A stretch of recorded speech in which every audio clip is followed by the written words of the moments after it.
கொடுக்கறதுக்காக தான் பிறந்தோம். எனக்கு பிறப்பு கொடுத்தது இன்னொருத்தி தான், எங்க அம்மா. நானா ஆகாயத்திலிருந்து குதிக்கல. எனக்கு பேரு வச்சது எங்க பாட்டி, அடுத்தவதான். எனக்கு கல்வி கொடுத்தது ஆசிரியர், வாத்தியார். முதல் சம்பளம் கொடுத்தது அடுத்தவங்க தான்.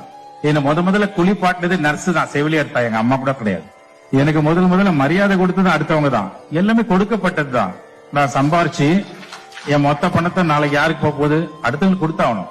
முதல் குளியலும் அடுத்தவங்க தான், இறுதி குளியலும் அடுத்தவங்க தான் கொடுக்க போறாங்க. முதல் மரியாதையும் அடுத்தவங்க தான், இறுதி மரியாதையும் அடுத்தவங்க தான் கொடுக்க போறாங்க. அப்ப எல்லாமே கொடுக்கப்பட்ட போது அப்ப நான் எதுக்கு இருக்கேன்? வெறும் வாங்கறதுக்கா? பெறுவது தர்மம் அல்ல, கொடுப்பது மட்டும்தான் தர்மம். தர்மமித்திரன். அப்போ எல்லாமே வாங்கிட்டேன், கொடுக்கணும்ல.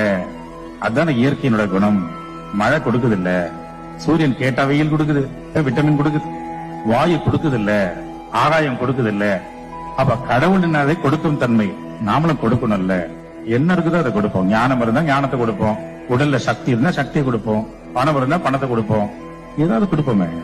தாமு சார், இந்த நிகழ்ச்சி ஏதோ ஒரு நிகழ்ச்சி நினைச்சுதான் வந்தோம். ஆனா இன்னைக்குதான் கொடுக்கணுங்கிற ஒரு உந்துதல் எனக்குள்ள வருது. இதுவே எனக்கு ஒரு பிளஸ்ஸிங்கா இருக்குதுன்னு யாராவது இந்த சமயத்துல உணர்ந்திருந்தீங்கன்னா இந்நேரம் இந்த அரங்கம்.